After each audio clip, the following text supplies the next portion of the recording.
Hey guys, welcome to the official start of I would say the 2024-2025 season takes from obvious bozos. We are back, and by we meaning I'm Drew, and joining me as always is the Strickland's director of content or digital content. I make the titles all the time. I always forget.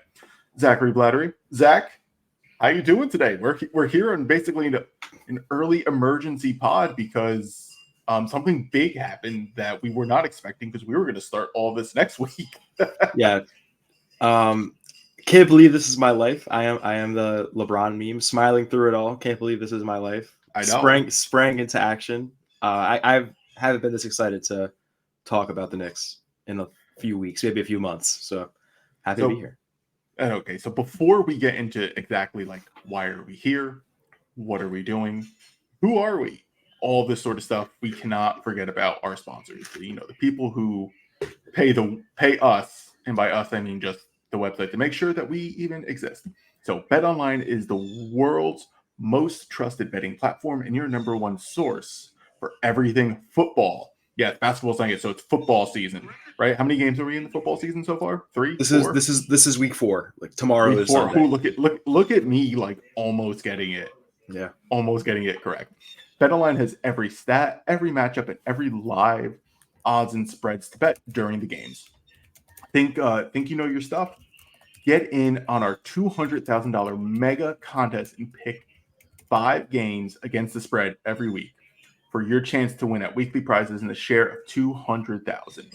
Well, when the game's over, head to our online casino and get in on a game of blackjack or poker or unwind with our over 150, not 150,000, 150 slot games.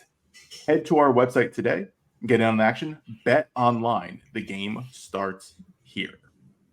And of course, in case you don't know, in case this is your first time stumbling upon, Nick's podcast, you're going through the feed, you're like, what should we listen to? We're here at the Strickland, right? The Strickland is the premier place to get all of your Knicks. And I think at this point now, right, like any New York sports, we've really expanded at this point. So this is your place to we're Knicks people, right? Especially me. I don't know any other sport now besides basketball. Tennis now is my new thing. So if you want to come talk, do tennis stuff, we can do tennis at this point. But no, so we're here at the Strickland. We do podcasts. This specific podcast, Takes from Obvious Bozos, is usually behind a paywall. So in order to get those, you have to go to our Patreon, which is patreon.com/Strickland, or you go to the strict.land to visit our website and sign up from there, where we always give a little free snippet every 2 weeks at this point now, where we field takes from our patrons. So if you want to have your take judged, analyzed, all that sort of stuff on the podcast, you would have to join our Patreon and submit your takes there. That's the whole point of the show, right? We judge takes. Basketball takes is the main thing, but if you have any other hot and spicy take for any sport, life event, anything along those lines, we're here to judge it, critique it, all that good stuff. So, like, that's who we are.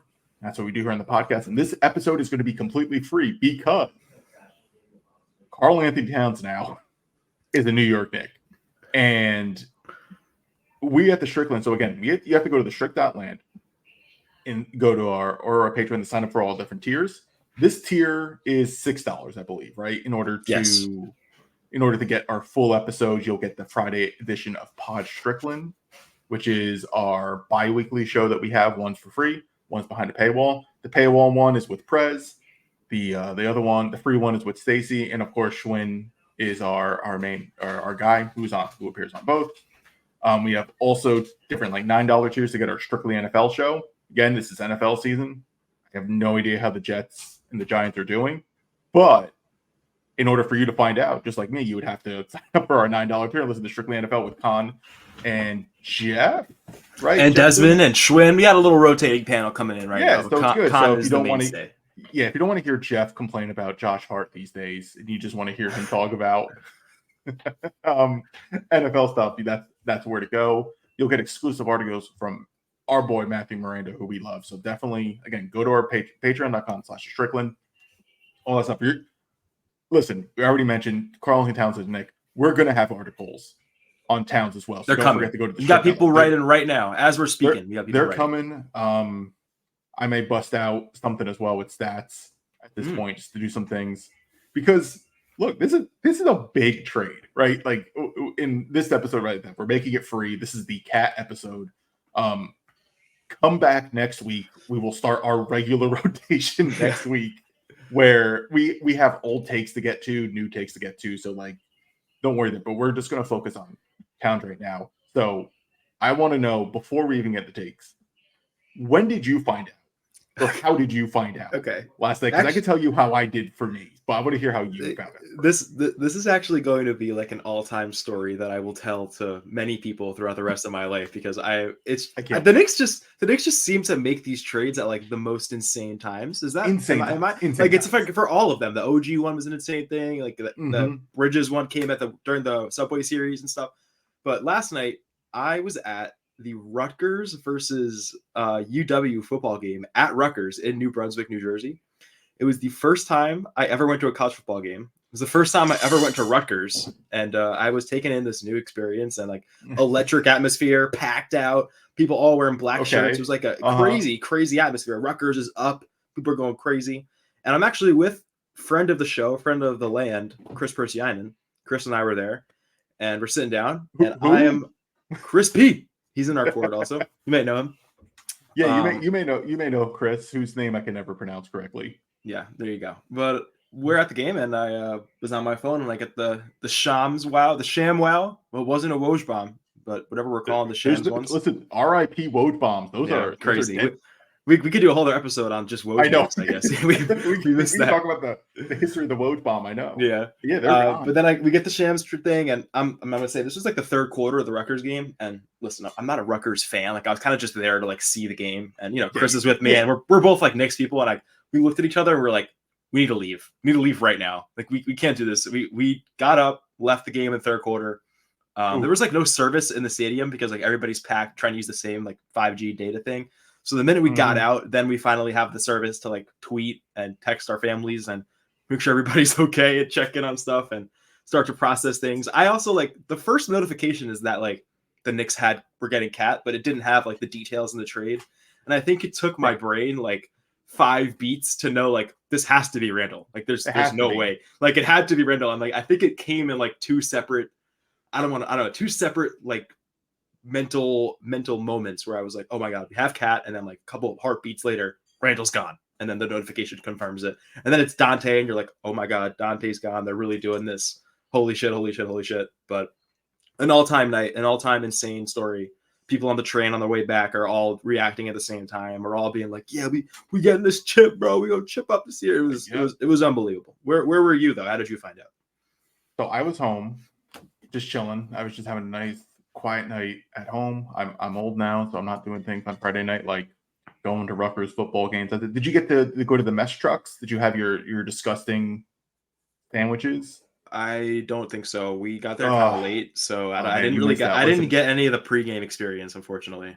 Oh man, those trucks. Listen, you basically get like these giant. You can get like a chicken parm sandwich, but like the cheese is mozzarella sticks. Oh God! Right, like shit like that, right? And they just throw like everything. It's fucking elite. But so I'm home. I'm just chilling, and I am playing Fallout as one does. Getting my Fallout on, building up my my vault like everyone does on a Friday night. And then I get a little bored of that, so I'm just on TikTok going through all the memes, all the good stuff. Watching all my Moodang videos. If you don't know about Moodang, I mean, I don't know where you are. So I'm getting all that stuff. So I decide to go to bed. I'm about to hunker down, settle in. I just decided to open up like the Reddit app, and I'm just like, yeah, sure, why not? Let's do a quick little browse and see what's going on there. And then the first thing that pops up on like my feed, right, is just like Shams Cat to the Knicks. And I'm like, is this fake? Right? Because I'm like, what are we doing? Like this, like it's 11 o'clock at night. What is happening? Right? Like this is. So I click on it, and it's you're right. It's Shams, right? Like it's an official tweet. And I'm like, oh shit! Like they traded Randle and Dante they broke up the it's not a triumvirate, whatever you call the quadrant. That's not a thing. The that's not a quad thing. But right, they something. broke up they Yeah. broke up the Nova 4. They and they brought in Karl Anthony Towns, and of course my initial reaction, I'm like, oh, I don't like these vibes, right? Like I don't like the vibes. I don't like any of that because it's Towns, right? Like if you're on the internet as much as we are, we all know Towns as a meme, right? And the vibes and the energy he produces, and you're just like, I don't want this on my team. But we'll get into takes because like there is a difference for me. So like I found out like in bed, and then of course I log on to our Discord, which again, patreon.com/Strickland. That's where you join up or having the conversation. And of course, it's on fire, right? It's lit. We're just like, holy shit! Like we got Karl Anthony Towns. We traded Randle. This is a big move.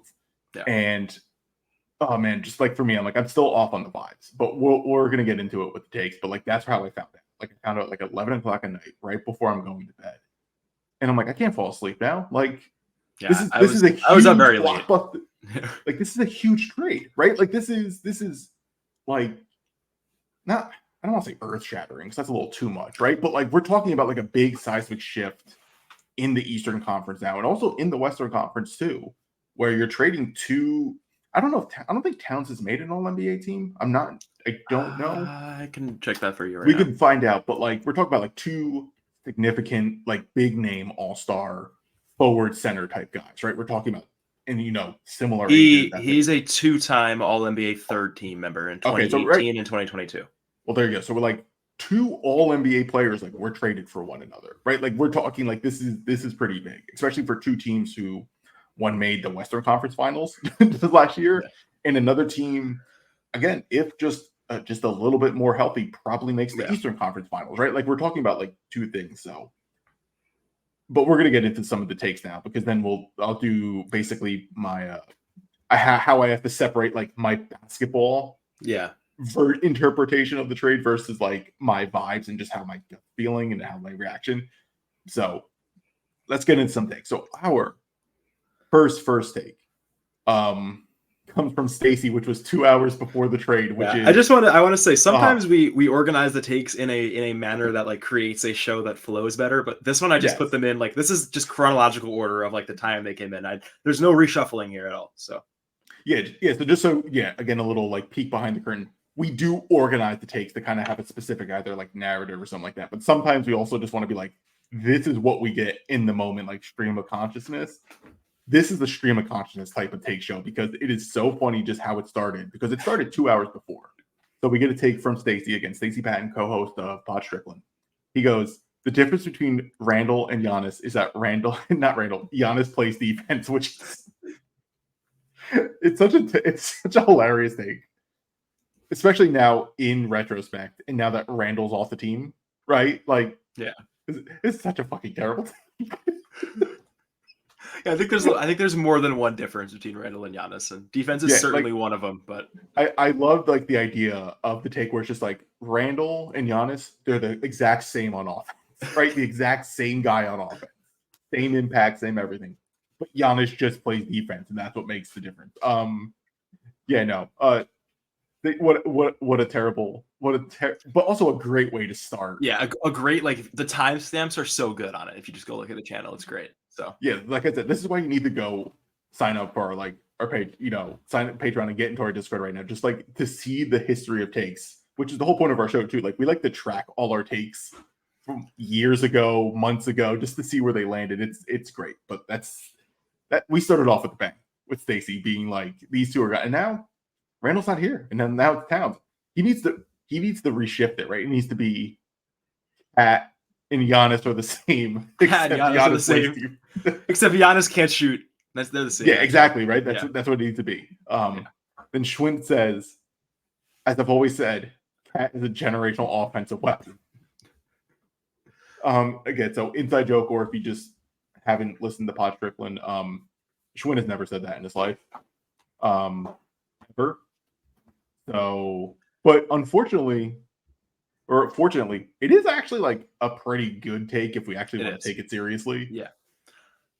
It depends on how you define generational, but there are very, very few that possess the talent and the athleticism and like the frame that Cat has. Like I watched like a 10-minute highlight video last night just to remind myself of what we're getting. And you see this guy taking it off the dribble, adjusting around the rim, doing like reverse layups and spinning around guys. And he's very, very agile and mobile in the post as at the size he's at, and can take it off the dribble. This guy's hitting like step back threes that 4 feet behind the line. He kind of moves like a guard out there, and it's unbelievable to just watch him. And some of the stuff we'll be seeing under like the bright lights over here, and he'll be playing with the most spacing he's ever played with in his career. And the Knicks have a tendency to acquire players like this and then let those players have career years in their first season with the Knicks.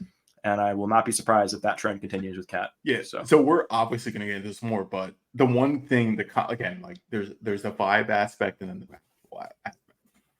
The best, I would say, like offensive creator or initiator that Towns has ever played with would be basically between last year's Anthony Edwards and then under Tibbs with Jimmy Butler. Yeah. Like that's it. And Jalen Brunson as someone who runs an offense is significantly better than those two at running an offense, setting people up, getting them in the best position, and so forth. If you want to argue that Butler at the time was better than Brunson, or if you want to be someone who thinks Anthony Edwards is better than Jalen Brunson, go have that conversation somewhere else. Fine. Like we don't care about that. But just in terms of point guard, Towns has never played with someone this talented before. So it's going to, for someone who is significantly better off ball doing things, but also has these on ball skills and being able to be a play finisher, it's going to be insane. It really is. Just the threat of both a roll and a pop, just something as basic as a pick and roll, that Randle did not have. That Randle does not have. That's not really part of this game. It's not that Randle can't set screens and isn't a threat to score, because he very much is. But Towns is a completely different offensive player that way, and I think just something as simple as that is just going to be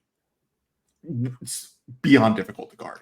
I don't know how you're going to do it. It's interesting because like the Randle Brunson pick and roll was kind of like our best weapon for a long time, having these two guys together. And like it was a very versatile pick and pop option, pick and roll option, or however you want to have Randle pass. And like it all worked. But Cat's game is just so much better for that specific two-man duo there. And like this is not even factoring in like McCall and OG and all the other stuff we have going on that also complements him as well. But just having just isolating the Brunson Cat two-man game is unbelievably perfect fit. And like this is the guy. This is interesting. Like if you go back to like the Villanova championship team, like they had Amari Spellman, who didn't have a great NBA career, but at the time like was that kind of like spacing big who can pick and pop, pick and roll, pick and pass, do all that type of stuff. Randle is close, but Cat is like the deluxe golden prime edition of what that archetype is, and it's pretty unbelievable that they pulled this off. Yeah, we already saw how effective just Brunson and Hartenstein could be. Yeah, right. Like we did, and the fact that Hartenstein had some on-ball skills, very good passer. Hartenstein can't shoot. I know he's probably going to shoot more in Oklahoma City. He's probably going to be shooting this year. I'm looking forward to watching that. So, but like he can't shoot. Like let's be honest, he really can't shoot. But like we saw how effective that was, and Towns is just the significantly more upgraded version of Hartenstein on offense. I don't really know who would be considered the better, quote unquote, like better passer. I would probably say Hartenstein, but like it's not like Towns can't pass, right? This isn't like a Mitchell Robinson situation. Towns is definitely a better passer than Randle. I can confidently say that. Oh, that's interesting. That was already brought up in the Discord from someone. It is an interesting conversation. I would like to probably dive into we'll look into some of the numbers to actually just see basic numbers. I think they're different type of passers. Yes. So it would be interesting, but like I do want to point out, at least make it clear, Karl Towns can pass the ball. That's like that. So like you have a guy who can pass the ball, has all the on-ball skills that Hartenstein has, but like is significantly better scoring threat. And we saw how effective Brunson was with Hartenstein. Now it's going to be with Towns. It's going to be amazing. Like it's going to be such an amazing offensive, like spacing that way. Because also with Hartenstein, because he couldn't space out, Brunson now has the paint to himself. Where for someone like Towns, when he was shooting the ball, like shooting for three, he was also Minnesota's best like inside scoring threat. So they never had someone who could actually score in the paint. the Knicks have guys who could score in the paint. Jalen Brunson could score in the paint with ease. Josh Hart could score in the paint with ease. Towns-Randle could score in the paint with ease. So like you have now someone who can also just like open up space, even more space than Hartenstein, Randall, and also Mitch can never do. This is going to also, I think, this could take Brunson also to another level. It will as well. I also like, it's interesting you brought up the thing how Cat and Randall are like different kinds of passers. I think I was watching a lot of the highlights of Cat last night too, and I think I trust Cat to kind of anticipate double teams more and find cutters like out of the post. I would agree with way that. better than Randall can. Randall might be able to like pass from the perimeter and like find guys on the inside, but when you're down low already and like has like a back to the basket or just kind of like around the rim, I trust Cat to like find those cutters more and find those open guys under the rim way more than Randall would. Yeah, no, I would agree with that because teams were specifically doubling Randall, not because you have to double Randall, but one of the benefits of doubling Julius Randle was the fact that like he was not the best person reading out of the double team. So it was like a nice little, it was like a double-edged sword where if you do double him and he does pass, you're screwed, but you also run a very high chance of getting him to turn over the ball. And I think Prez today, we're recording this on Saturday because it literally just happened Friday. I believe Prez shared some not second spectrum, the other one. Dunks and threes? No, I forget specifically, but I believe they had Synergy?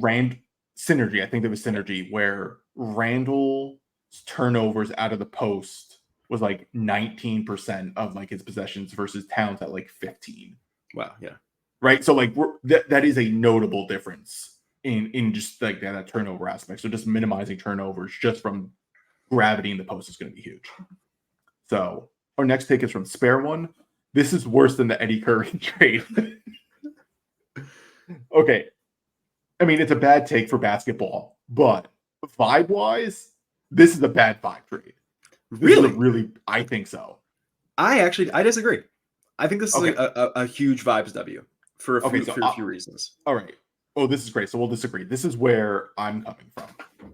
Cat is I think everyone knows because you're following basketball, the Cat and DeMarcus Cousins meme. Yes. Right? Like, that's the guy we're getting. We're getting the guy who's like, I can't post him up. Oh my God. Right? Like, we're getting that guy. The guy whose voice changes and has the worst facial expressions on the court. I would say they're the best facial expressions on the court. No, they are the worst. And he just gives off the worst vibes. You see photos of him. I think that he's in like a photo. Didn't someone share a photo today of him in like a kimono or something like that? Yes. Right. You get what I'm saying? Like, these are the vibes that Towns gives off. He's an Eagles fan, right? Like, he's from South Jersey. He's an Eagles fan. Like, we already have one Eagles fan who happens to be like the best point guard. Well, okay, maybe not the best point guard in the league, but like the best point guard. I think he is. Yeah. It's between him and Steph, but you get what I'm saying, right? Like, between him and Shea, in my opinion. But that's another debate. I don't know. What do you get? Shea, I guess, is a point guard at this point. Yeah.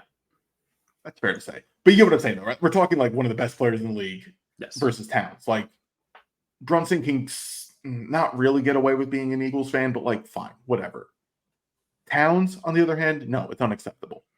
Like that type of stuff. So then we're going to hear him whining on the broadcast, right? We're going to hear him complaining through the audios on the mic, and it's going to be absolutely terrible. So, yeah, just the internet presence of Cat memes just brings down the vibes. Then you also have Dante leaving, right? You're ruining the Nova vibe, which happened with, I think the guy's name, I don't know this guy, right? It was someone shared it, his name was like Matt Issa, yeah. So, or Issa. I don't know how well sourced it actually is, but he did posit the theory, at least, that will say that like Dante wasn't in on the whole Nova thing. Yeah. So if that's actually true, then this is probably what we're going to say. If that's true, that's a good vibes thing because you can't have those bad vibes. But if it isn't true, breaking up the Nova stuff is bad vibes. And for us, or I'll say for me, I did want a Randall redemption. I wanted Randall to come back, redeem himself, and like be someone big in Knicks history, like leading the team to like their first finals appearance in 20 years, like something like that. I wanted a Randall redemption story that we're not getting and I don't like not seeing unfinished stuff because that stretch before he got injured in January, it's gonna team, this team looked so goddamn good. Like definitely like, oh, this team could beat the Celtics type of team. We don't see that anymore, which again is going to be fine because like it's replacing Randall with Towns. It's not actually going to be a basketball problem, but like that type of like thing where we're not seeing things through worries me. That's where my bad vibes are. So Zach, the floor is yours. So before I get into why it's good vibes, I definitely agree with like the things you were saying about how it's like I would have loved to see Randall with this group, and like it's definitely going to sting, like knowing that we never actually got to see this group together. We never got to see Randall play with all these guys longer, and like we'll think about that forever, thinking like, oh, what would it have been like that? And like that is definitely like a valid thing to be worried about. I'm not sure if that's even like in the vibes department. That's more of like a basketball thing to me. Like that's not really an emotional. Okay. Like that's more of like an X's and O's. Like, can we just see this group before we make another splashy trade thing? That's less of a vibes thing to me. The Dante thing, that's I buy the Matt Issa tweet. I don't know if I buy like the exact verbiage he used. Like I think he was a little. I think it was a little over the line with like, oh, he's not into it at all. Like I think he was into it. I think Dante was like definitely down to be here. Like he wasn't gonna like request a trade or like dramatically like say something to the media. Like I don't think that was like he would have taken it to the extremes.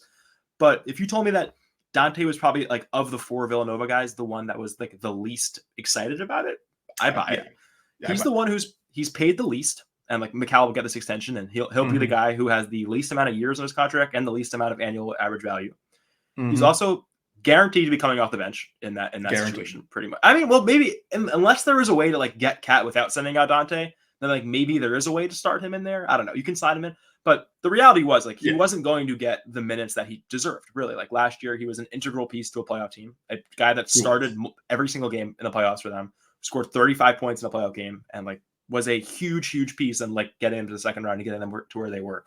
And to come back the season after and like come off the bench and not have like a guaranteed huge role, like that's not going to be easy for anybody, no matter whether you're playing with your college homies or not. So that was something that I was like, all right, we can get rid of this and like we'll be okay there. And then the other thing with Cat, like I think everywhere he's been, even with Ant there, like it took a while for. I think this was like actually the first playoffs where it was like, all right, this is Ant's team, like no questions about it. This is Ant's team. Even like the first time Ant had arrived in the playoffs, there were still some people being like, oh, this is Cat's team, and like Ant still got a little bit of ways to go. But I think last year was kind of like the first year where Ant showed himself. It was like, all right, this is my franchise. Like I am the priority over Cat. But for the most part, when you go back to like the Boogie thing and when Tibbs was there and like all these weird Cat stories, he had always kind of been asked to be the franchise player, to be the cornerstone, to be like the 5 and have everything go kind of through him and around him. And in New York, that's not going to be the case. Like this is Brunson's team. I agree. It's not. Like he is a complementary piece. He is a play finisher over here. And like he is not the guy that everything runs through. He's not the guy that has to like be our best defender out there because we have much better defenders on the roster with him. And I think I don't want to say like the standard is lowered for him, but like the expectation in terms of output is probably a little bit lower than it's ever been in his career. Like you just need to set screens, make the open threes, rebound, and just be large like your size. And he can do that. And he's an unbelievably talented player. He's in a system that is as complimentary as you can get for a player like him with everything around him that you have here. And it's like a ideal situation. And like in basketball, you can't always play with your friends, but when it's a perfect fit like that, it's hard not to have good vibes. And I think the vibes will be up. Cat is genuinely like a great dude. He's hilarious on camera. He's going to be so good with interviews and stuff and all the sorts of content we'll get of him. He is going to be hilarious. There's going to be some Clyde things. Like it'll be great. Like I'm sure it's going to be like Randall will post his thank you New York Instagram post in a couple. He'll post in a couple hours. It might be up right now. Like that'll be emotional and stuff. But give it a couple weeks of seeing these guys on the court, and you'll forget Randall was ever here. Like that is going to be it's going to be such a perfect fit that like the vibes will repair themselves very quickly. I would agree with that. Right. Like I think once the season actually starts and we see everything kind of connecting, things are going to be fine. Because I do think any sort of either internet vibe, like any sort of like extracurricular outside of like on the basketball court stuff is only present right now in this moment because like we're not playing basketball. We're not doing anything like that. So, and then of course, like Tip says, like winning is more fun than fun is, right? And winning sure, like it's going to happen, and we're going to forget all about any sort of the vibe stuff. We're going to forget about all the memes and that type of shit. Because once the Knicks start winning, we're going to see Towns just finishing plays, bombing threes, Brunson having to paint to himself. We're going to be like, oh, right, this is such a good basketball fit. None of the other stuff matters. I'm just saying right now, in this moment, I don't like the vibes. They will more than likely fix themselves by like December 15th. Like it will be, or by even like by like November 3rd. Like they will be fixed. But no, right now, like just like kind of like how I found out, who we found, like it was just a mess. It was also just the timing was weird with Randall doing like he opened that school in the Bronx, like the court in the Bronx. It was the whole thing. It was a whole thing, and like Cat also like just came back to Minnesota, and like the Minnesota Timberwolves Twitter account was like, "Look who's back," and it was like this cool thing. Like I think everybody was like kind of ready to go into camp with the rosters as is, and just the timing and the surprise and the shock factor is like it's never going to be perfect for everybody like that. And once you realize that, I'm sure that they have been talking about this for weeks, and I'm sure that they had canvassed every option before they went with this, and the timing is a little bit weird, but sometimes things are weird. So that's also what the Knicks do now, apparently, right? What they just want to just throw us off and be like, "Oh, you think we're going into training camp with this team?" No. With Precious? Hell no. Yeah. You think we're starting Precious? You think we're starting Jericho Sims? Hell no. Listen, I was all ready for Precious starting, right? Me too. I was ready. Yeah. He still may start though. There's a possibility, like, there is an argument like what is the starting five on opening night, and like is Hart in there, is Deuce in there, is Precious in there? Like, well, there is like a question on who the fifth starter is. I think it'll be Hart, but it could be Precious. I wouldn't be surprised if they start with Precious for a little bit, and then they're just like, no, we're just going to do Hart, and we're just going to go that way. Like, I think it may start Precious then end up as Hart, but or you could just have Precious as like the like one of those like de facto type starters, but he's playing bench minutes, and then like you just keep Hart and Deuce and stuff coming off the bench, but playing the main minutes. That could be the case. I don't know. We'll find out. Okay, so how am I doing these for these screenshots? How would you like me to? Okay, these are screenshots that like people sent again. Like people were kind of bringing back their old takes. So this is a take from. I'll read this one. It's from May 26th. May 26th, which is like 3 months ago.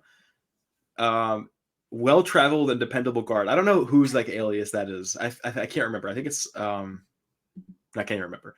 But he said in May that the Knicks are out of the cat business, and that screenshot got 8 laugh emojis. I thought you wanted me to also do whatever Dude or Adam was saying, but no, I didn't. I didn't mean to include that. Yeah. Yeah. Well, well-traveled. That is that did not age well. No. Because it's an interesting conversation. I think the Knicks have always been in the cat business. Like, it's not like a hot take to say that. A lot of the reporting is kind of indicating that there were multiple frameworks of this. Even the Fred Katz put out an article this morning saying that last year around this time, they discussed a quickly for Cat swap or something that looked like that, that didn't end up happening. But I don't know if Cat is like their golden goose top target forever, but he's definitely one of like the top 5-ish guys that they've coveted since day one when Leon came in here. And like he may not be their number one guy, but he is absolutely somebody that they have checked in on frequently throughout like the Leon Rose tenure. Yeah, all you need to do for Leon Rose tenure is see where these guys grew up, and if they grew off of the Jersey Turnpike, they're a target. Like that's all you need to know. And that's pretty much been the case, except for Josh Hart. Josh Hart's from Maryland, but he did play in Philadelphia. Played for Villanova. But like that's all you need to do. Towns is from New Jersey, right? Like this is Leon's territory. So like you can just link all the Jersey guys. Cat has a tweet from the day Leon was hired. He's like, "Congratulations to the greatest agent in sports on an incredible role with the Knicks." So funny. Yeah, so like it was always there. Like it's usually there for these things. All right, so we have this one is from Dude or Adam. This was on September 19th, so not that long ago. 9 days ago. And he's like, I have a bold prediction that is so bad that even I don't like it. Trust me, it's bad. Don't reveal the spoiler text. You'll be mad you did. Cat will be a Knick by the deadline. He was off on the deadline, but he was right. He was right. I'm just a Knick. I wish I verbalized this, but I had thought about this before, and I had really, really thought that the Knicks were going to go into the season with the roster as constructed and just give it a look, and we'll see what the center situation looks like. And I remember saying to a couple people, being like, yeah, if this isn't working, they'll trade for a center, and like they might trade for Cat. Like they might go explore the Cat thing. I wish I wrote that down, but I promise I said it somewhere. And I didn't think they would just do it right now. Like I really, really thought they wanted Mhm. to get the data and just see what this group looks like before they make that splashy move. Because listen, there weren't any other like obvious suitors for Cat. Like I don't think Cat was like No. at risk of going anywhere else. Like I don't think there was like a rush to do this deal right now. If they didn't want to do it right now, they didn't have to. Like I think this deal would have been available for them in February if they wanted to wait that long. But they were like, you know what? We believe in this. I'm sure they have tons of numbers that will never get access to that back this up. And we're like, you know what? We're doing this. And kudos to them.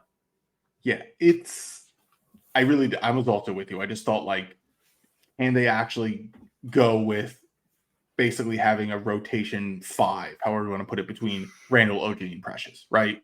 Sims would be thrown in for random minutes, right? But like I thought it would ultimately be like, can they actually survive with those 3 playing the 5 for the most time, playing a little smaller, Hart doing the rebound stuff, and just playing small and just shooting tons of threes with Dante and Deuce and Brunson and Mikhail and like everyone like that. And I also thought that like Randall can very much effectively replace Hartenstein on offense. So like I thought they were just go that route and just be like, let's just give it a shot. Why not? It worked before. But then also like, with Mitch getting hurt, right? That kind of changes things. And it's like they needed a center at some point. It wasn't going to be a problem to start the season. I don't think it would have been a problem up until the deadline. But obviously after the deadline going into the playoffs, it was 100% going to be a problem. Because you can't rely on Mitch now because of health. OG is going to get injured more than likely. I hate to say it. So like you can't go into your rotation being like Precious and Sims are the listed centers on this team. So like they had to address the center issue at some point.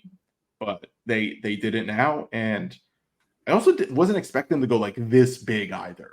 Right? Like this big in terms of like it's going to be Towns. I thought they would just find some random dude. Like they would be like, oh, we'll just see if like Steven Adams has anything left. I was like, can we just get Isaiah Stewart? Like I was Right. I was in on something like that, like Nick Richards or something. Yeah, like I thought they would just go that way and just be like, can we find the diamond in the rough that Hartenstein was? I thought they would just kind of go that route. I was not expecting them to go this big where it's like, oh no, we're just gonna swap Randall for Cat and call it a day, which is big, but no, Duder, good job. Basically nailing that. I know you said the deadline, but you got that one. Yep. G-Baked has, I think it's a good trade for both teams. Minnesota had issues with bench scoring when Ant was on the bench and Dante solved that.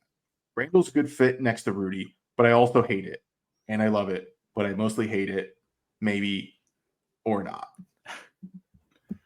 I mean, Dante does solve some sort of spacing and bench scoring. So the idea of like they're able to bring a guard off the bench who is an offensive threat, whether he plays more, he also may start for all I know with them because their starting lineup can't shoot. Right, their projected lineup right now, I think the Timberwolves projected lineup is going to be Conley, Edwards, McDaniels, Randall, Rudy.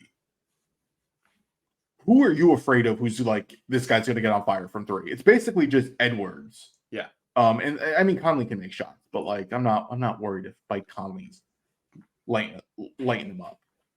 So it's interesting for them. Do you think they start McDaniels over Dante? I would think so. I would think so to start, but like I wouldn't rule it out like that Dante's in their closing lineups over McDaniels. At some point, Dante is definitely going to have a major role.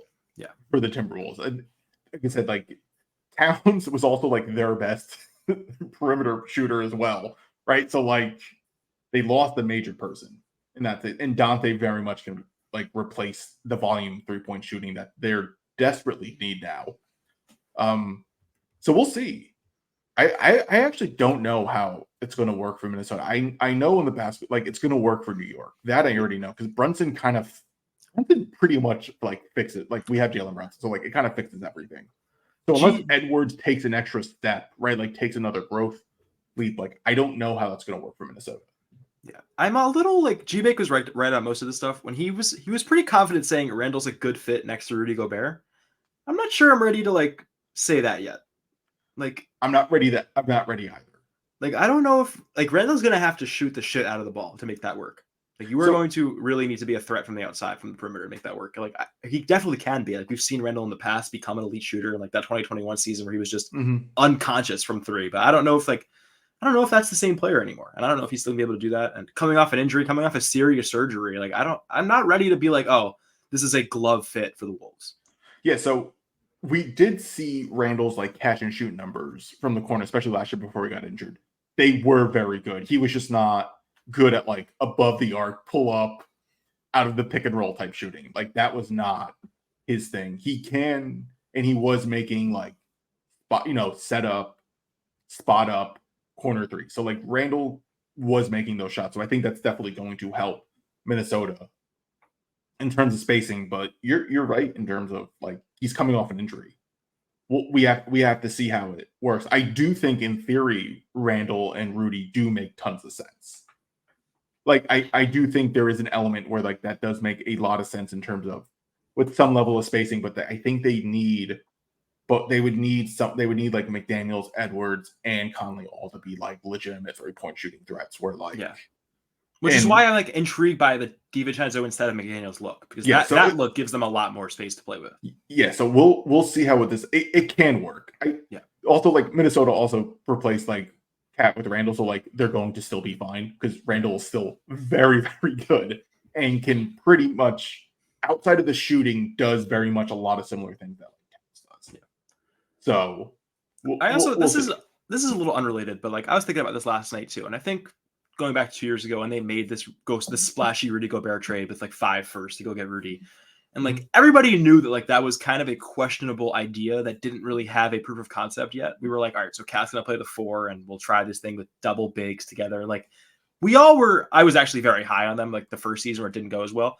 I was thinking like that was gonna be great. And it was interesting experiment. But I think like the moment that trade happened, you kind of guarantee that if it doesn't work, if it's not perfect, the person you're gonna trade is Cat. You're not gonna like do the Gobert thing and then it doesn't work, and then you trade Gobert. Like that's not really like the value they gave up for Gobert. Like there was no way that he was gonna be the one that they moved. And I think that kind of like set Cat up for failure. Like I feel like that set Cat up, like that kind of like put the writing on the wall for Cat. Like the Rudy Gobert thing, it worked, but was it a home run smash hit success? No. And it was like definitely a questionable look for them. And I think they were kind of willing to go in this direction for a while. And the minute they did that Gobert thing, I thought Cat was like going to be gettable, and he was. And like it was an interesting way that all shook out, and like it took a little bit longer than I thought. But I was definitely a little going back in time and kind of looking at that initial reaction to the Gobert Cat thing. Now knowing that Cat is the one to get out of here quickly, it just that was a very weird trade, and it's an even weirder now knowing that they kind of prioritized Gobert over Cat. And like if you had a clean slate and you were like building a team from scratch, I'm picking Cat over Gobert every time. Like I just think he's a way more unique talent and like a scheme versatile, more for the modern league. Like I'm picking Cat every time, and the Wolves went with the decision to prioritize Gobert over him, and that's interesting. So we'll see how it turns out. I don't think it's going to be like I don't think the Pat trade for Minnesota. It's definitely just an interesting one because it's just like there is a lot of I think there's a little more uncertainty on the Minnesota end versus the Knicks end. And it's also a financial one, right? Let's like Towns is going to definitely opt into his player option. That's like worth $61 million in like a couple of years. Like we're talking big finance stuff as well for Minnesota because Randle's going to be expiring. Dante's going to be expiring soon as well. Minnesota probably wants to pay, keep Naz Reid as well. So like they're definitely doing things. That was definitely a financial move for them. So, all right, Franklin Chubb shared some hot takes from 5 months ago. 5 months ago. So even though he's talking about himself, he did share a take from Jax365, which is funny because he goes, I don't know the context, but he just goes, "You're mistaken. Believe in Cat," which is yep, correct. Correct. I guess so. We have to now. Yeah. But Franklin Chubb goes, I love these. Schwinn will become a Cat stan next season, which great take because Schwinn is 100% doing a 180 on Cat. Yeah. By today, it's already done. By today, right? Like it's already happening, which is amazing. And then the other one was the Knicks will trade Randle for Cat in the offseason, thinking he's better fit next to Donovan Mitchell and Brunson. But they will be wrong. Close. But he goes, but he follows up, who's the bozo now? But he goes, ignore the Donovan Mitchell part. So listen, Franklin, I mean, there is a bozo element. You did throw in, you were very certain with Donovan Mitchell, but instead it's going to be Mikal Bridges. But no, good. Honestly, again, he was pretty close. He had the structure correct. Yeah, this aged pretty well. Maybe not like a fine wine, but it aged like a very tasty wine, I'll say. Right? Like it aged pretty damn well. And we had it happen. So bravo, Franklin, for pulling that receipt out and being like correct. I'm surprised no one has found receipts for us, or at least me, like slandering Cat and being like, I'm actually, just to put my flag out there, I've always been a Cat guy. I wasn't like a advocate to like go get him here by any means possible, but I was always open to the Cat idea. I've always been like a fan of him. Like I was never like a Cat sucks, he's terrible. No, that was me. Like, no, that's me. That's me. Yeah. Cat sucks. Because we're gonna get into it right now, because Jack365 says, so guys, I was right that the Knicks would trade Randle before the trade deadline. Maybe Doug and Zach are the bozos. Yeah. I mean, me, yes. I mean, this is why I'm hosting this show. So honestly, Jack, this is a terrible take, because you're just stating the obvious. Like, there's no meat to this. You're just kind of stating a fact that we're here for takes, not facts. So yeah. But I guess good job for saying that Cat was going to become an off-season acquisition. Like, congrats. Well, yeah, it's unfortunate, because if you're a long-time listener, we have probably talked about the Randle-sance every episode of the show. Every episode, in some way. Like, we all just like, I've deep down, Randle and I have had our issues, but deep down, I really wanted him to just like have that storybook run where he like I really does it for the city, and it would have been awesome. But I was also kind of ready to accept that like that was just a pipe dream. And of course it was a pipe dream, right? Because you're very much digging down into the true elements of like fandom, right? Where you're just full of like, this is all on not belief, but like, right, like that element of like, I'm just doing this on like belief and virtue, and there's no reason or facts or anything that's going to sway the decision. You're just like, I want this to happen because I'm a fan. That's it. That is all it is. And I wanted that, and I wanted nothing more to then say, when going down, the Canyon of Heroes, to be like, Julius Randle was better than Carmelo Anthony. That is all I wanted in my life. And it was robbed of me for the big purr, right? The big purr robbed my take in my agenda of Randle better than Carmelo Anthony. Now it can never be fulfilled. I'm still going to say it, but it's not going to have the same impact that it would have had if he stayed around, which is upsetting, but it's a part of fandom, though, right? You got to go with these highs and lows and roll with it. Matt Lever shared a take, which was something I've already discussed about, which is shared a video, not a photo or tweet with a photo of it goes, NBA star Karl-Anthony Towns says Philadelphia Eagles will go undefeated in the regular season. It was from August 28th, before the season started. But yeah. Okay, so what was the Eagles' record right now? They're not undefeated. I'm pretty sure they have lost. Let me check though. No. Oh god, how do I see this? So this is what I was getting at, right? There's already one Eagles fan, and we can't hate him because he's Jalen Brunson, right? The Knicks just added a second Eagles fan, someone from the disgusting part of New Jersey, and it's too much. And not only is it too much, he had the nerve to say that the Philadelphia Eagles were going to go 17-0. These are the vibes I'm talking about. I don't want those vibes on my team. I want Towns to be like, doesn't give a shit about football, talks about the Yankees.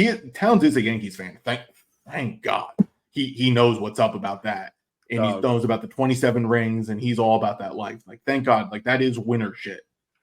Eagles stuff and anything South Jersey is big time loser shit. And I don't like that on my team, because I already have to ignore the fact that Jalen Brunson is that person. Now there's two of them, who are apparently the two best players on the team, are disgusting South Jersey Eagles fans. It's gross. It's appalling. Luckily, I don't really have a burning NFL allegiance where I like hate the Eagles and like love a New York team. I don't have that. No, neither do I. Yeah. But it's just more of like a principle thing of like if Yes. you're from like if you're a Knicks fan, you're from New York, you're from the area. It's just like Philly, no. Boston, no. Like these are just no's. That's all it is. It's just no. Yeah.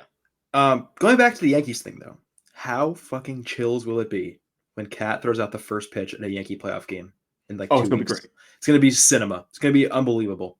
It's gonna be wonderful. Please welcome your newest New York Knick. New York Knick, Carl Anthony Unbelievable. Towns. Unbelievable. I'm gonna have chills. And the stadium's gonna roar. Yeah. It's gonna be perfect. He's hopefully gonna throw a strike like George Bush did on the after 9/11, and it's going to be amazing. Very good to that one. Josh Hart just threw out the first pitch like a week ago there. Listen, everyone knows the best. Towns doing this will be the best first pitch since George Bush throwing out the first pitch after 9/11. That's how I see it. That I need that to happen. I think you skipped one, by the way. What did I skip? ML football right before the football one. Oh, Jack 365 has a take on Donovan Mitchell is probably angry at Cat right now. Oh, 100%. Donovan Mitchell got to be sick. He got to be sick right now. Disgusted right now. Yeah, he got to be pissed. Because he's like, they fucking traded for Towns and not me. Yeah. He's like, and I'm stuck in Cleveland. Like, he is disgusted right now.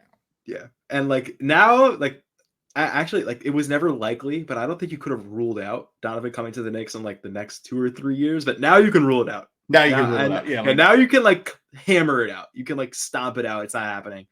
And because it was always going to be a possibility because like, with Randall's salary, Randall on the roster, there's uncertainty with Randall. The Knicks needed potentially someone else to kind of help with the offense. How do you upgrade on offense from Randall? That type of stuff. So like Donovan Mitchell was always going to be there. Now that they got their other, tri-state area guy, which was Towns, it's over now. Yeah. Donnie's not coming at all unless he wants to like sign a minimum or something, right? Like he's not coming. He's not going to be at every Mets game, and he's not going to do it. And he's right now probably at like the Rock and Roll Hall of Fame, crying in a bathroom, being like, I can't believe they took Karl Anthony Towns over me. That's right, Donnie. He's probably in New York right now. You think he's in New York right now? Camp isn't until Monday. He will be there Sunday night. Spend it as least time in Cleveland as you want. Like he's taking a red eye to Cleveland. Yeah. Like he's not trying to spend any extra time in Cleveland. So you're probably right. But I just like to imagine him at like the Rock and Roll Hall of Fame or like something like that, just being like or like a Holiday Inn in like the middle of Cleveland. Yeah, exactly. They did it. I can't believe they did it. No, he's sick. So that's a great take, Jax, because he 100% is. He's a mess. Well, we need to see how Donovan starts the season, because if he starts out really bad, I'm 100% going to blame it on Towns becoming a Knick. Yeah, so he's checked out. He's nothing to play for anymore. The only thing motivating him to play was like a possibility of getting to the Knicks. And now that there's no possibility, he's not motivated. He's checked out. No, he's done. Spare one has Cat is Greg Monroe, Willie Hernan Gomez. The original version of this Greg Monroe was crossed out. Had a strike through it. I guess it didn't carry over. Yeah, it did carry it, but no, it was Cat is Greg Monroe with the strike through, then Willie Hernan Gomez with the jump shot. That's a hot take, and I kind of respect it. I respect it, but unfortunately, Willie Hernan Gomez had a jump shot. So he did. He had a little like 15-foot jump shot, like from the elbow. Like he kind of did. But Greg Monroe, I like Greg Monroe with the jump shot better, I think. Yeah, I like that. That's a funnier one. I think that's the funnier one. We respect Mr. Hernan Gomez in this house. Yeah, we respect Billy Hernan Gomez. The better version of Jahlil Okafor. That was always my take. I was just like, they passed on Jahlil, but that's okay. Willie Hernan Gomez is going to be better than Jahlil Okafor. Neither of them are in the NBA, so it doesn't matter at this point. Who had a better career? What's that? Who had a better career, Jahlil Okafor? Who had a better career? We need to do the stat head comparison now between Jahlil Okafor and Willie Hernan Gomez. Who had more years in the NBA? I think Hernan Gomez had more years in It's the probably NBA. like the same. I can check it for you while you read the next take or something. Okay, so we're going to go for the next take, and then this will be our final take until next week. Sparrowland's ending it is, we can't trade Mitch now. We need him solely for homegrown championship juju. I'm kind of torn between this because, like, that's a good take. There, for vibes wise, I see it, but like, also, and like a basketball kind of standpoint, like, you kind of need someone who's going to be available and like is like OG is already the super unhealthy one. Like, I only want one of those guys. I don't know if I can handle two on the roster at this point, but I see the vision Sparrow One is going with this take, and I do like the take because I think you need the guy who's been here, like you need someone who's suffered from the beginning, to come to the top, and like that's why Randall was so big on this, big part of this. Mitch falls into that category too, so like I see it, and Mitch, someone needs to be tied to it, but also like I think they probably do have to trade him at some point for someone who's going to be healthier. Yeah, I definitely think he is a huge trade candidate. Like, it could even happen like this weekend. Like, it could even happen today. Like, it could happen very, very soon. Do they just do it for another big? Probably. It's probably just for a big that's a little more reliable. A little makes more sense. Do we think Mitch is okay, like being the backup five? I think he'll be fine with it, but like he's definitely not the starter here anymore. Like, there's not room for him to unless like, the Knicks want to do the Minnesota route where they're just going jumbo, which could in theory work. I just don't know. You can go to that in certain instances, in certain matchups. Even like against Philly, I would try that to like kind of get Mitch on Embiid if that's a possibility. But I don't think like that's their starting five, like in any series really. I think it's more of like an option to go to, and like Mitch has never been somebody who's like complains about his role or anything like that. But I am a little worried if like Mitch is not excited about this opportunity. So. Yeah, because at least for like Hartenstein, there was like almost like this synergy where like the two of them together were the five. It just like works, yeah. It just like, works. Now there's like a clear cut, better big.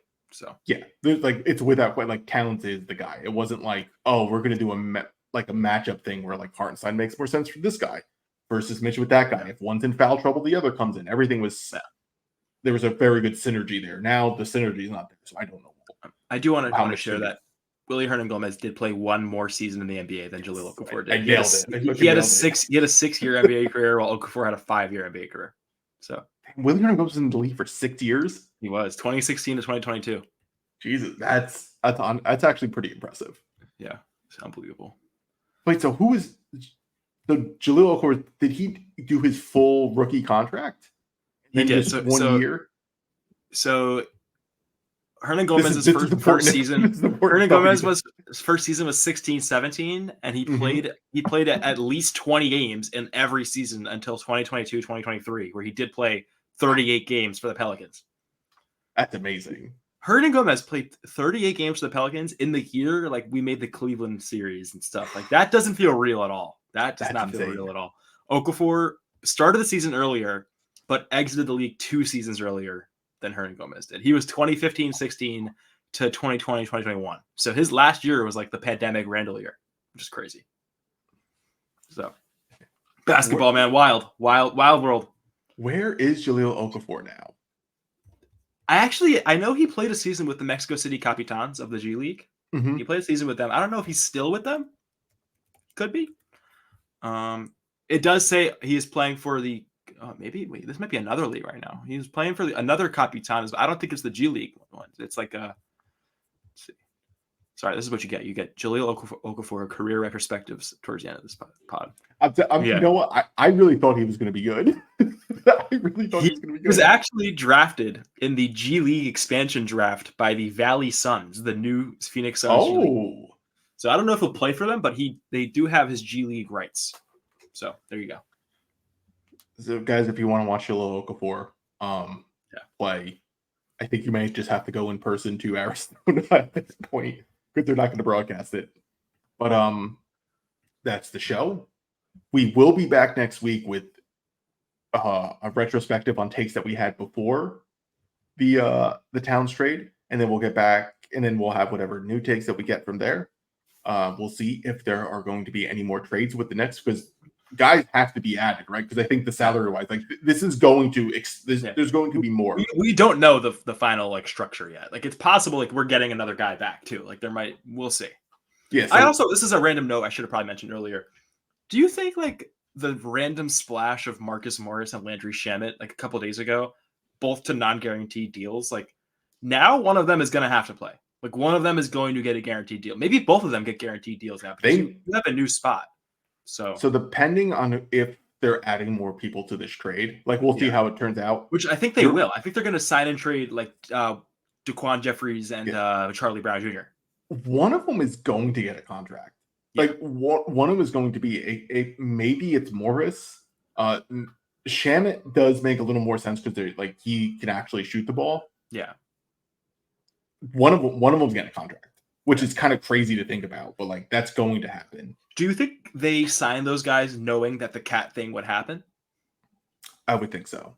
Yeah, because it was kind of weird when they were just like, why are they bringing these guys in? Yeah, it didn't really make too much sense. And also, that was like, are they all competing for one spot? Like, what is this? Yeah, like none of it really made sense at the time. And then you see like Mitch got hurt. Then you go, oh, okay, so they do like Marcus Morris kind of does make sense, unfortunately, as like a backup four in some sort of capacity. And then the other thing there is like the Mitch thing. Like Mitch got hurt. Like we heard about the news like last week, but I don't think that was like some breaking news to the Knicks. Like I think the Knicks knew for months. I think they knew for months that Mitch wasn't going to be ready for opening night. And like now that we have the cat thing, I'm starting to kind of go back and piece things together. Maybe this cat thing was like going to happen and like they were ready to make this move and they leak the Mitch thing to kind of like prime the world, prime the fan base to like prepare for like the cat trade. This is a good conspiracy. Like maybe they were like, all right, we have this cat framework. Let's get this Mitch injury news out so like people know we need a 5 and like why we're doing this. It makes it more obvious. They get those guys, those like Morris and Shamet, because they know they're going to need the bodies, the extra players, because we're going to ship out Dante and have an extra roster spot. Like, I don't know. It's not an obvious answer, but like things are kind of there are dots to be connected here. There are definitely some dots to be connected. Yeah, we need the have you ever seen It's Always Sunny in Philadelphia, or is that too young for you? Definitely too young for me. I have no idea. Too young for that? Yeah, it's the Charlie meme where he's on the board trying to connect all the dots to everything. Yeah, you have no idea what I'm talking about. Maybe the GIF, isn't there like a famous GIF of that? Well, there is a GIF, but the idea is anyway, but that's what it is. Like we're just trying to connect dots like a conspiracy theory. It kind of does make sense though. Yeah. Because like how does everything kind of trickle out? Because like why did they need Marcus Morris and Landry Shamet? It didn't make much sense. And why would Marcus Morris and Landry Shamet, who are like two good players, come to a team where like it's not a guaranteed roster spot? Well, maybe it is. I mean, and also I was the one. It looks like it might be now. They're just competing. They want to be here. They really want to get a spot here. Guys are lining up to play here, it's true, but it's definitely interesting, like thought experiment. Yeah, but so now that like, Dante's gone, Mitch is hurt, like there's a spot. They're potentially needed. So yeah. But also, this trade's not over yet. Mitch could very well be out for all we know, because like his salary does kind of fit, I think, what they're looking for. Right, because I think they need to send out like almost like $9 million. Yeah, I unfortunately don't know as much as the cap is needed, but like Mitch's salary does make a lot of sense to shell out. So I wouldn't be surprised if he's gone. That does make the team pretty small though, as well.